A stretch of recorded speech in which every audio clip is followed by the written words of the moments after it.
Everybody. So we're going live with Yasmin Elzomor. She's going to come on here in a few seconds. I'm so excited for this conversation that we're going to have today, all about shadow work and inner healing, inner child healing. And I'm super, super excited. Yes.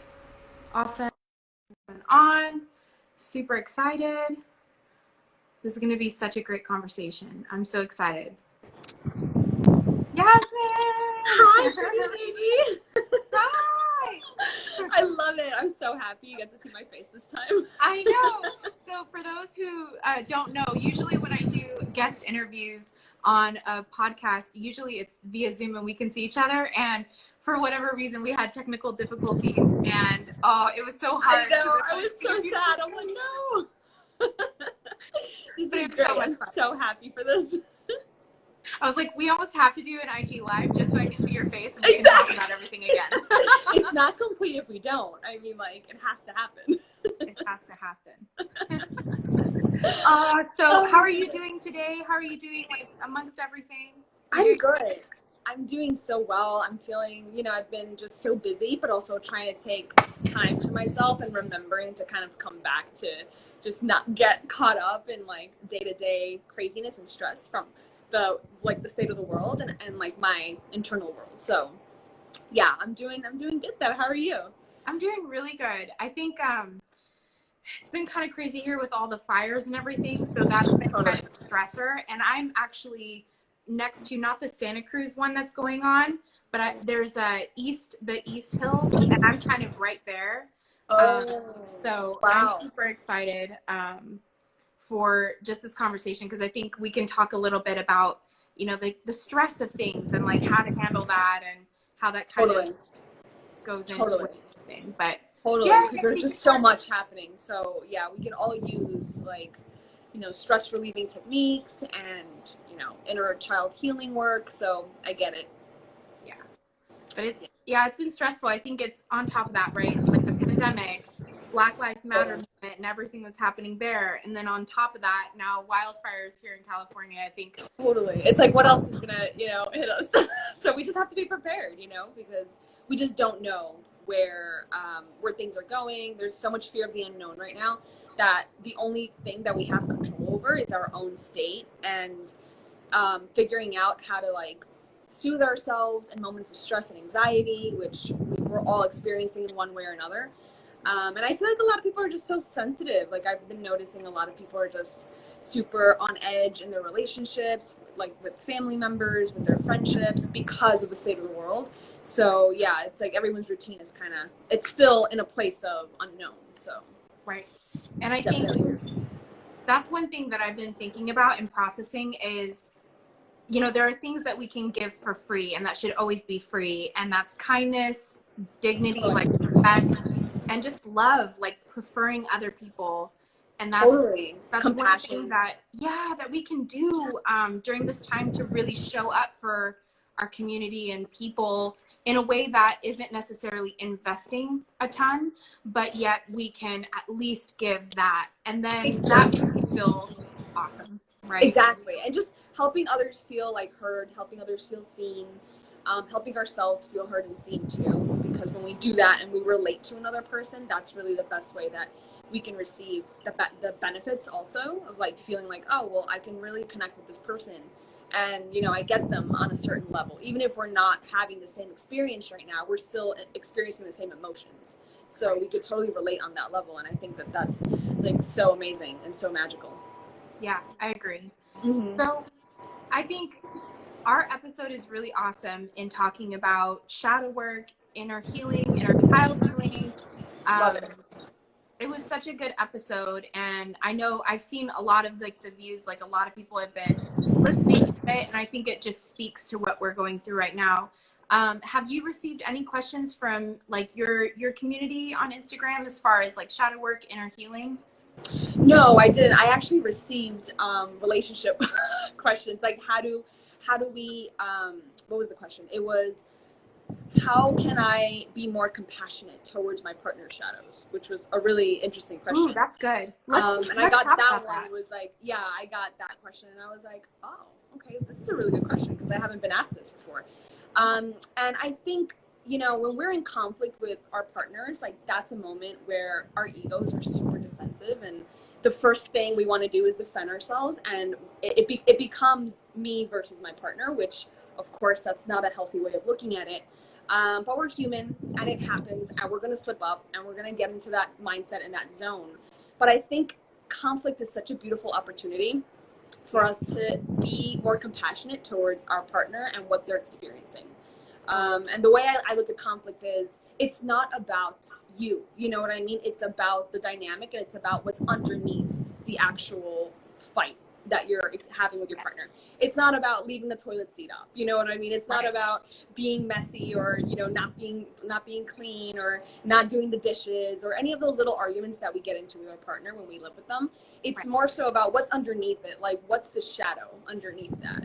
You know, what are they experiencing? What are they telling themselves that this is such a big situation? What limiting belief is behind it all? And I think that when we can step back and we could be like, okay, well, just like I have my shadows and like my beliefs, my limiting beliefs, my partner does too. And we could really sit with that, and all of a sudden our mindset switches from you versus me to us versus the problem, the situation that we're experiencing. So that, you know, speaks volumes, and being able to sit with our partner's pain shows trust. It shows that, you know, we can be there for one another when we're experiencing like our own shit and our own baggage, you know, that is really hard to handle in a moment of anger and fighting and confusion.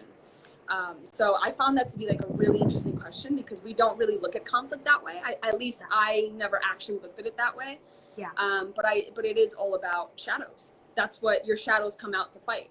That's what I like to say, is like, they really do. It's ego versus ego. Right. I think it's interesting because, like, I think of that, and it even kind of brings up like past like generational issues of the woman being like the servant, right?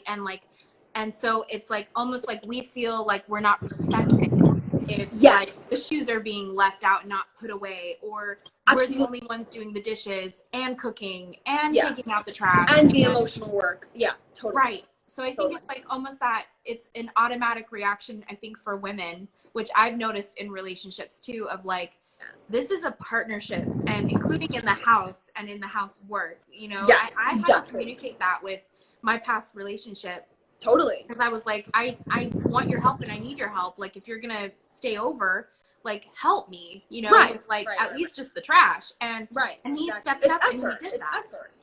And it's also a way to show love. You know, you're showing your partner, especially if your love language, like now if we want to get into like a deeper topic, it's if your love language is acts of service, you're going to want your partner to really do that, you know, and help you out with that. Even more important. Yeah, it's like, it makes it even more for you, because that's the way that you receive love. And so when your partner doesn't do that, it automatically communicates it to you of, oh, he doesn't love me because he's not helping me and he's not putting in the effort, you know?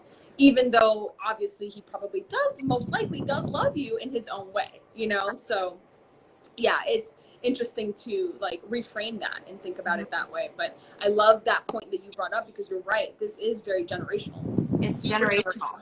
Yeah. And like, I think we're breaking that wall down. We're breaking so many walls down. Honestly, like, this is great.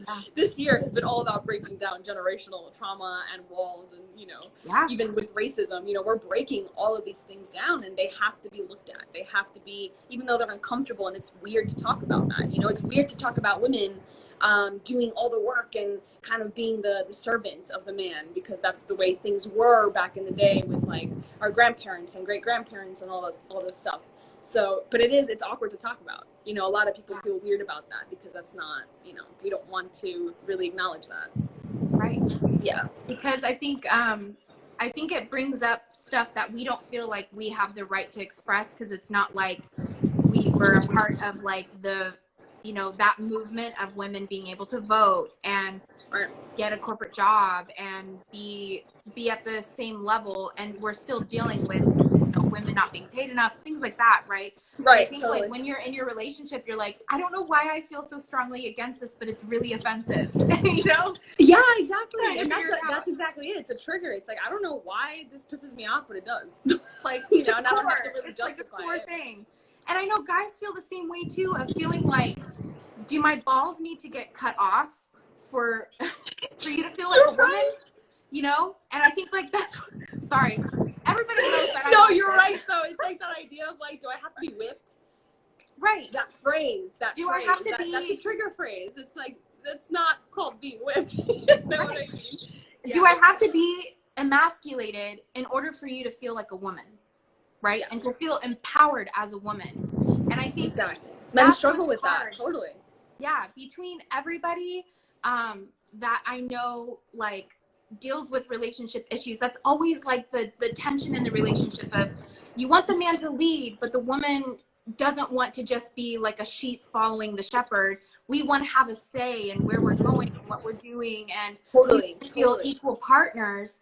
And totally. so it's hard to find that balance. Yeah. Oh my God, you're speaking to my soul, because totally, you're right. It's hard to find that balance because, you know, women want to be women at the end of the day, and men want to be men. You know, we want to be in that energy, you know, whatever your gender is, but we still want to be in that energy of like masculine and feminine. And what does that look like, you know? But it's hard to find that balance, that in between of not feeling like you're giving away your masculinity for men specifically, and still being grounded in being a man and showing up as alpha. But it's totally so tricky. And I think it requires so much communication on both ends. And that's like never ending, because that's always going to be a thing. It's like just the difference between men and women. Right. You know, there's a massive difference, and we can't, as much as we want to say that we are completely equal, we still have so many differences, you know, just biologically too, we have a lot of differences. So, you know, it really comes down to communicating. And that right there is actually like one of our biggest shadows. Mm-hmm. Like, because it's vulnerability. Yeah. It's really hard. Yeah. It's not easy, especially if Exactly. you feel offended and hurt or put down or anything like that, either man or female or whoever you are in the relationship, right? Totally. It's easy to feel not enough or like you don't have a place. And I think that's one thing, you know, even in past episodes of the Soulish podcast that have been brought up, that I love that point of, you know, we have to make sure that we allow someone space to be who they are naturally in the relationship. And I think that's hard to form. Oh my God, that's so difficult, because you also want to have your boundaries. You don't want to be walked over. So it's kind of stepping into your power and your own intuition. It really all comes down to figuring out what feels right to you and what doesn't. Right. You know, and truly, and what is authentic. Exactly. And I think it gets really tricky when we have so much trauma, because that can be seen as intuition.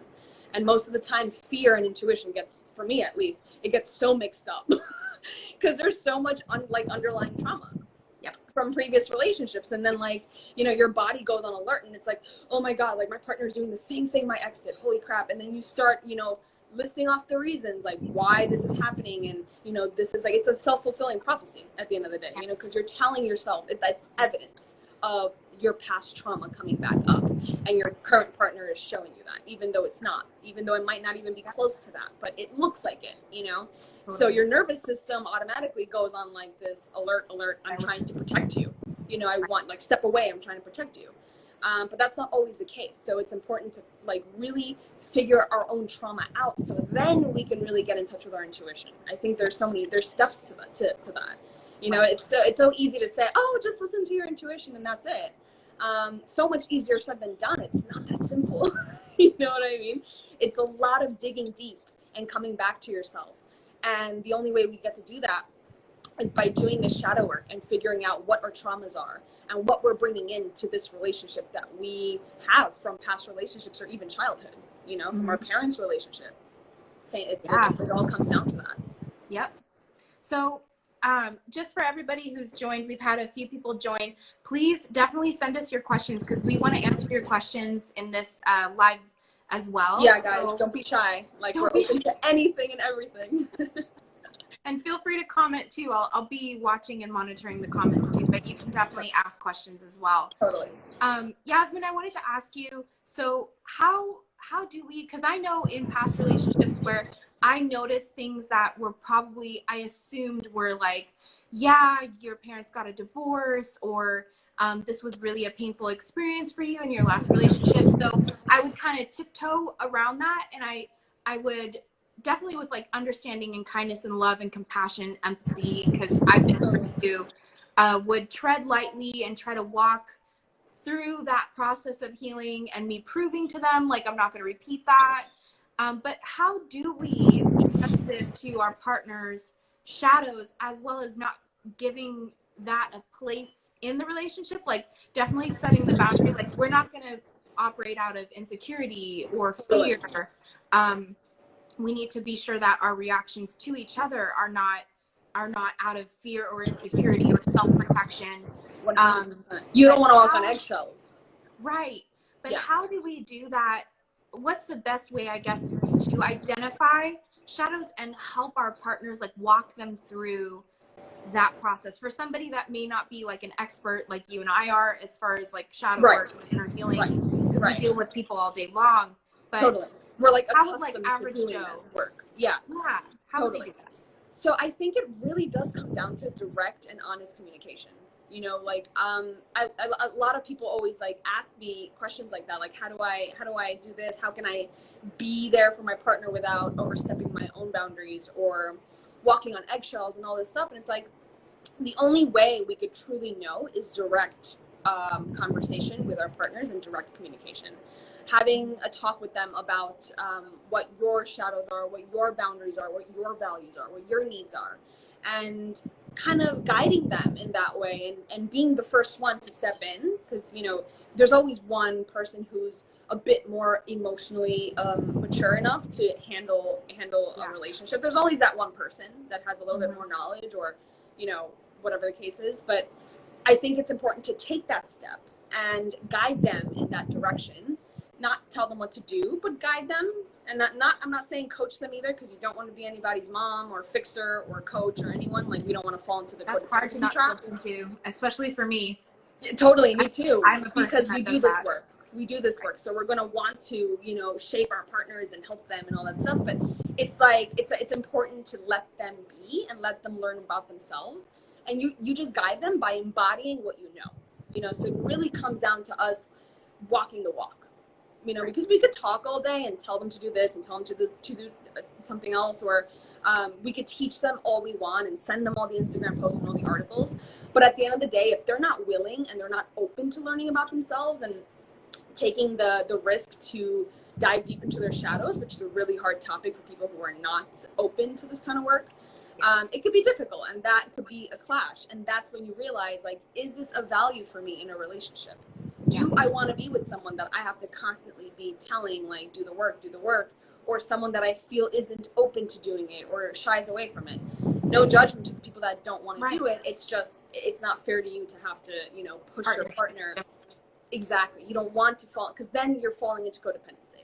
Then that's dangerous, because then we want to fix and mold our partners into something that they're not ready to be into. You know, like they don't want to get to that point, and that's fine, but that's not your responsibility. I think talking about it, exactly, and talking about it is really the best way, because that's the only way you'll actually know if this is a value that someone possesses, if this is something that someone's interested in. Again, they don't have to be a coach. They don't have to, you know everything about personal growth and personal development. Right. But they do have to be open and willing to do the work if that's something that actually interests them, you know? So knowing that, what are your top 3 priorities in a relationship? I think it really does come down to that. It doesn't have to be their number 1, but it should be on the top 3 of the list if this is something that you want as well. Right. So really talking about it, being open about it, being super direct, because you don't want to get into this place of guessing games and mind games of like, how do I do this without doing that? You know, just straight up telling them and sitting with them and hoping that this conversation goes in the right direction, you know, and that's how you'll know if this is someone you want to be with for the rest of your life. Also, you know, because if it's not someone you want to be with, you'll know through their actions, and you'll know through what they tell you about what they feel with personal growth and personal development. Right. At the end of the day, in order to have a conscious relationship, we have to be willing to grow, you know, and the people that do have conscious relationships are the ones that last. Those are the long-term healthy relationships. They're not just 30-year relationships that, you know, you end up resenting and hating the person. Right. These are people that work on their relationships day in and day out. And they're also able to have fun and play and have that balance between growing and also having fun, and not being so serious and so like stuck on personal development all day, every day. Right. So finding that balance is super important. Yeah. Yeah. So I had a question kind of pop up in my mind. For those people that I know, because there's been a lot of people like even wanting, I've been kind of in like the online dating scene a little bit, Right. just trying to put myself out there since breaking up with my ex-boyfriend and stuff. And I found in a lot of my conversations with people that they were just really struggling and craving that connection, and just even on just like the saying hello, how are you doing kind of level. And one thing that came up for me was the thought of, man, I know people are really struggling right now, and a lot of people have broken up because of the pandemic. Totally. And I'm wondering, for those people who still love that person, that they rubbed the wrong way, it was not a good situation, whether it was stress related with the pandemic and things and change of life and all of that. But for those that want to get back together, like they still have love for that person, they really want to get back together with them, but they're not sure if the same issues are going to be involved in the relationship. How would they go about having the conversation and figuring out whether or not it is the right thing to do, or it would serve them still in their life and their journey, because this person has either done the work on, while they're apart, both people have done the work, both people have, self-reflected, gone back, seen in hindsight, how they were acting, behaving, treating their person, even within themselves, how they were dealing with stress and stuff. Totally. How do you know whether or not it's healthy to go back to that ex relationship? Because that's not always bad. I mean, we kind of have the stigma against that. Yeah, it's not always bad. Exactly. How do you know? Like, what are some signs? Totally. It's like, how they say that breaks are bad and stuff like that. And it's like, well, a break can be really good and productive if there's an intention behind it. Right. And if there's honesty and both parties are being transparent. So with your question, I think it requires a very high level of trust, being able to step in and be like, okay, what am I feeling with this? Is this something I even want? Again, am I even willing? Like, forget about my partner, like check in with yourself and say, is this something that I truly want again? Or am I kind of going back because of fear of being alone, or because I'm bored, or any other intention exactly. Any other intention that might not serve us in the long run. So like really kind of checking in with yourself and asking yourself, what do I want out of this? What is it? What's my intention if I do get back with this person? Making a pros and cons list is something that I really recommend, is helping you to get in touch with that part of yourself, and trying to also figure out, like, is this the partner that I really want to be with in the long run? Not necessarily is this the one, but is this something I want to try again? And see where it goes from there. And if that's a full body yes, if you feel like in your heart, like, absolutely, I want to do this, and for the right reasons, then you can go and, give things a shot, but also figuring out what your partner's intentions are. What does that person want as well? Like, which direction are they going in? And are they truly willing to step in and continue doing the work while they're with you without getting comfortable? So it all has to do with trust. It comes down to truly trusting that that person's actually going to show up for you if you're back together again. Right. Yeah, that the same mistakes or behaviors, way of living are not going to continue on, but this person truly has realized, what? Right. I see how you... And then you're able to break the cycle of the conflict that you kept hitting. Like, what's the core issue of the dynamic that you kept hitting, and how can we move past it? If we're going to be together, then there has to be a massive difference in the way we show up for the relationship. That's really the only way things will work, or else you're going to go back to the same thing over and over again. And it's just like, your brain is in memory mode. You know what I mean? And so is your body. Your trauma goes back to that because it's comfortable, and you feel that that's love. So you don't want to mistake in that. You don't want to fall into that trap and then feel like, here we go again. Yep. Round 2 of us not being able to actually get along and be together. So checking in with yourself, making a pros and cons list of seeing it on paper is super helpful. So it's not all up here and then you get confused. And, I get confused when everything's up here. So I love journaling, love writing it out. So that way I can know whether or not this person is right for me, whether or not this person fulfills the things that I need and want. Because sometimes we want to fix things with a partner and we don't even know why we want to fix it. Right. We don't even want to be with a partner anymore. We're like, oh, wait a second. If they change, do I still want this? Right. You know what I mean? Like if they like fulfill everything I want in the second round of this relationship, if they completely do everything I want, if they're like the best perfect partner ever, am I still attracted to them? Do I still want this? Because sometimes that happens is we're so stuck on fixing the person and like wanting them to fit the mold that we want and like fulfill our needs and our desires and all the things. That's good. And then we hit a point where we're like, oh, this isn't it either. Yeah. So it's not about that. It's about the person. It's about the connection you have with the person. It just isn't. It's not it. It's not. It doesn't resonate. Right. That's so good. Yeah, it's important to remember that because I feel a lot of people get mixed up with that, and I've had people come to me with that. Clients come to me with that of like my partner and I have worked on our relationship for months, and he's great. He's amazing. He's perfect. He's doing all the things, but I still don't feel it. Yep. So it's like, okay, well, this means that you never felt it to begin with. You just felt a need to fix the person. And it was And that's your familiar. own trauma. So it's comfortable, right? Exactly. Yeah. It's like you feel needed by fixing someone. And I have codependency stuff that I have to get through also because I feel needed fixing another partner, and then once I fix them in my head, I'm like, oh, they're great. They're doing well. Okay, next. Yep. You know what I mean? It's my next victim, my next client. Yep. So we have about 4 more minutes for anybody that wants to ask any questions. Feel free in this last couple minutes because we definitely want to answer any of your other questions. I think that, shadow work is really interesting because it's deep work. It's even more difficult when you're in a relationship. So I think it's so important to do that work with ourselves first before either re-entering or entering a relationship, just being fully consciously aware of ourselves and how we function. And relationships are like the best catalyst for us to like awaken to even things that we didn't even know we had.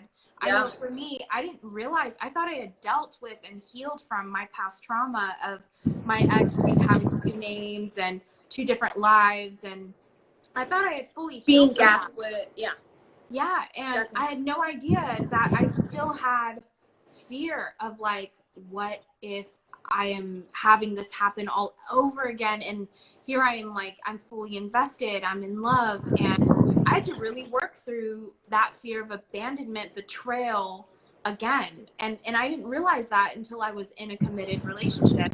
Absolutely. And I'm heaving sobs, like I'm so afraid. So I think it's okay to have like shadow work still happening while you're in a relationship, and having the bulk of it done or processed, or at least your core of it, so you can come into a relationship not fully healed, because that's not, necessarily possible to do that, but coming in and knowing yourself and knowing like what you're bringing into the relationship, basically, and just being more in touch with that and seeing how you can help each other grow, Yep. And being open. And I think women were a little bit easier at communicating our emotions and our feelings and where things are coming from, whereas guys can, but I think it's maybe a little bit harder because things are more in boxes, or so it's like they don't really see how things connect as well as we do. Totally. It's just not how we're wired. Yeah, and men are not taught that either, so it's much harder for them to open up. They don't have as much, men when they're in groups with their friends, for the most part, I'm not saying all men, but mostly they don't really talk about their feelings, or they don't really have deep heart-to-hearts that women do with their friends. So totally, like, that's something that they're kind of afraid of stepping into. And I'm glad that, I feel like men are opening up more to these things. And there's so many more men's groups and men's coaches and men's retreats and all this stuff that are helping men open up and, kind of get to the core of their ego and understand their ego and know why it gets reactive in certain moments, or, what's going on with their shadows and the stuff that they have to work on. Yeah. So it's good for us as women to make a safe place for men to show up and be men, but express also where their things are coming from in a safe place where we don't emasculate them or make them feel less than a man, or, you exactly. know, I think that's hard. I was watching, was it Married at First Sight? I watched the Oh latest my season. goodness, you like literally that just lit up my life. I love that show. I was like, why didn't you say it, like, for the women to the men? I was like, why are you not telling him that he's What awesome? What season did you watch? I think season 9. It was on Netflix. Was that with Amber and Matt? Yes. The tall guy, Matt, the one that cheated on Amber? Okay. Yes. That triggered me. That triggered. That was hard for me. I was like, okay, no, like trying to like coach it out, you know what Watching I mean? her Trying to cry see both perspectives. at night. Yeah. Clearly he had a lot of trauma. You know, clearly he was going through a lot. And he kind of projected onto Amber. Right. And Amber was trying to fix him. But even like the 2 African American couples, yes. even them, like, it got me, man, because I'm like, this guy is being so sweet for you, and he is showing up for you, and he's giving you a real safe place to be who you are, even in your process and all of that. Both of them. Keith was awesome with like her virginity, with Iris's virginity. Yeah, he was really giving her that safe space. So I was kind of like, you also have to meet him halfway. You know, we have to meet the man halfway. Totally. You're acting like it's disgusting and like it's a sin, and yet you're married. Exactly. Which is something I went through, you know? Like, exactly. But you have to let that go at a certain point. You know, like that's a boundary. It's such a valid boundary, absolutely, because it's your body and whatever you're comfortable with. But you're married. She didn't. You hit the point of your boundary. Yes. I don't think she fully communicated, because if you caught any part of what she had been saying to like any of like the coaches or like the people that, you know, are like the professionals, she actually mentioned it without fully saying it, that she was waiting until they made that like 8-week, we are going to be married. Yes. She was actually waiting. She did say that. She said that many times. Yeah. In like weird, not direct. Yeah. I didn't, she like, at the end, I felt really a lot of compassion for her in the beginning, but towards the end, I was like, she was a little bit manipulative. She did strike me as manipulative, because I'm like, at this point, now you're just, you know, you're making the man wait, and he's being super respectful. Like, I was like in shock. You're lucky that you got a man that respectful. Right. Like, that's awesome. Yep. And he told her, like, we'll go at your pace. Like, you're in power. You know, he reminded her that you're in power. I'm not here to, if you want to give me the power, then let me know. You know, but like, he was open to communicating. So, and yeah, it's meeting the person trying to let her lead and give him the okay, you know, to do that, even just by physical touch, intimacy, things like that, like little things. But it was clear that she didn't really communicate to him that nothing was going to happen until, you know, they declared that they were going to be married. So I don't think he had that in his mind, and that's what frustrated him. But also the other, I'm forgetting names. Greg and Diana. I remember all the names. Yeah. They're awesome. Your alley. I love it. Yeah, I love it. I, even with her, got really frustrated because he was so great, even with like the whole compliments thing. But yeah, I mean, she at least eventually, you know, like went the whole distance as far as like fully connecting, fully relating. Yeah. She got to that point. Man, it took a while, but she got to that point. Emasculated him so hardcore. She did, yeah. Women have to be careful when we get to that space of like not emasculating the man, because then he's not going to show up in his masculine, and then you're gonna have to show up in your masculine, you know, and that doesn't feel good. That doesn't feel good, because that's imbalance, that's polarity, and it needs to be balanced, you know. So. Yeah. It was great. I felt like I got so much of that, of like how it's a great show. Can miss it, you know. It's a great show because it shows you like the dynamics from outside of you, you know. And I just watched the first season actually. I just finished it yesterday because I was like, this is a great show. I need to watch like all the seasons. So in the first season, one of the couples, the guy lied to the girl. And it was such a small little white lie, but it shows how much that ruins trust in a relationship.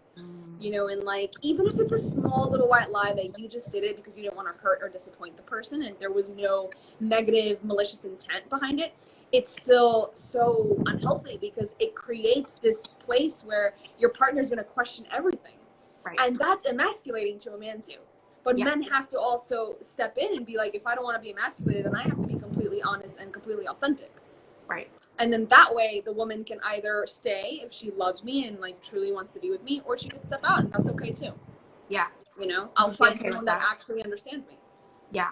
Because it's not a reflection on you, it's a reflection of that person. But it's hard to not feel that way when you're in a relationship, right? 100%. Yeah, 100%. So Yeah, there's so much learning in that show. Like, I love it. it's so good. Yeah, It's so great. good. Yeah. But yeah, I think that's another thing is, you know, for women, it's not being put down, saying like we're weak because we feel and we have emotions and we're deep. Water, you know, I love like the whole water analogy for women and men being the container, and that's, you know, that's how we relate to each other. 100%. Yeah, I love that. that's great. I actually really love that. I'm going to use that.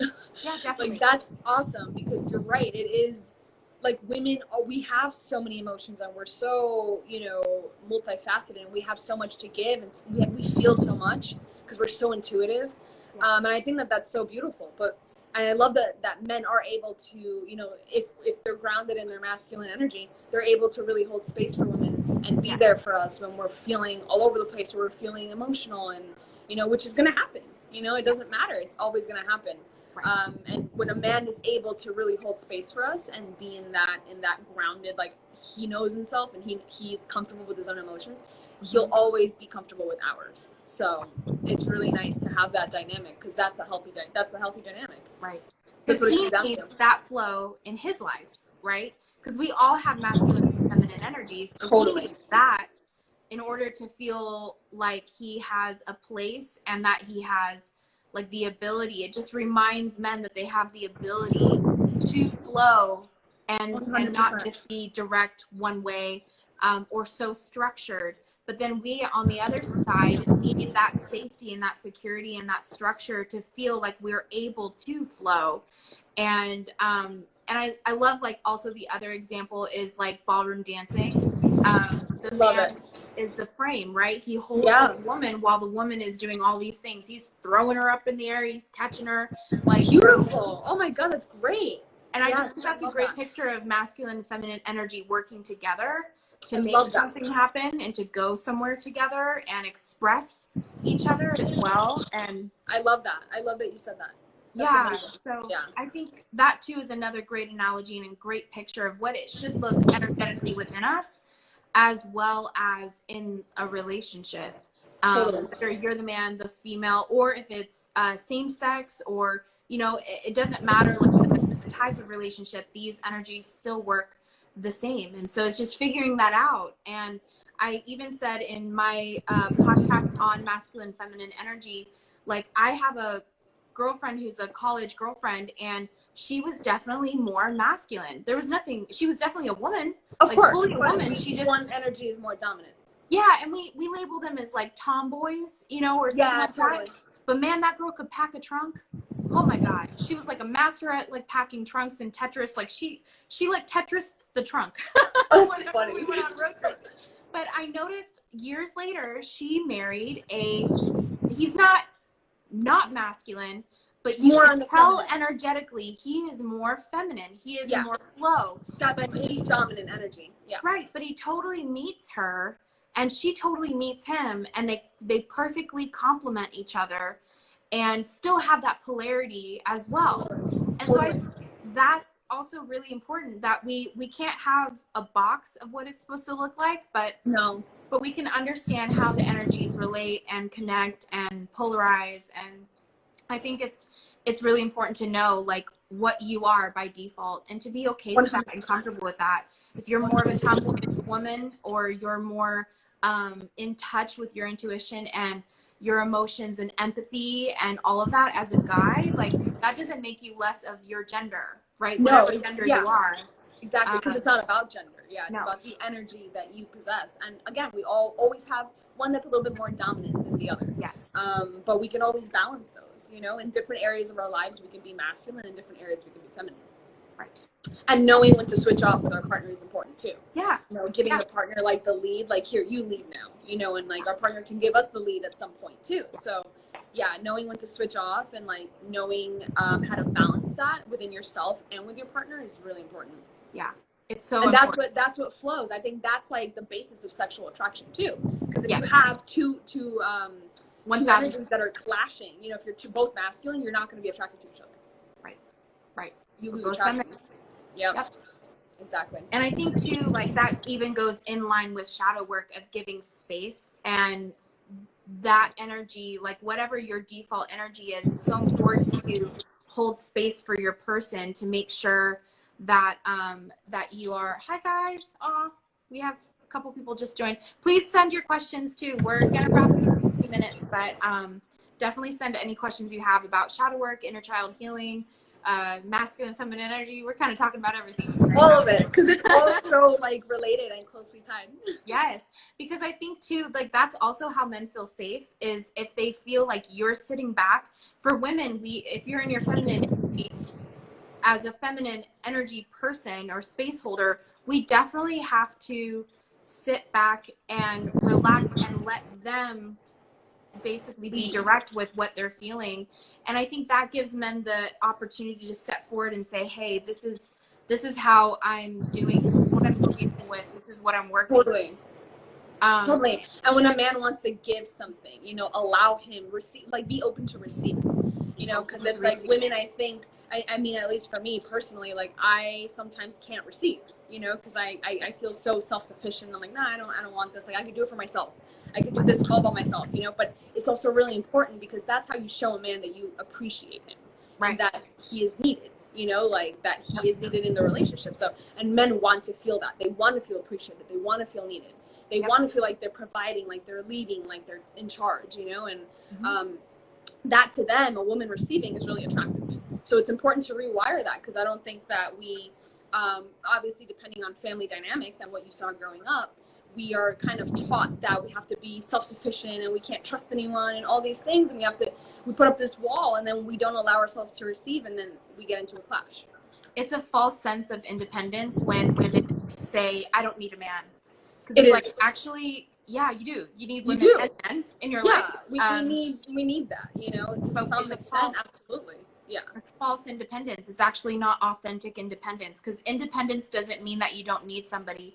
It's that you're secure and safe and stable within yourself, right? 100%. And you know who you are, but then obviously that means that you need to still hold space for somebody, whether it's a woman, a man, a masculine energy, feminine energy. We need to be able to hold space for that person to show up for us.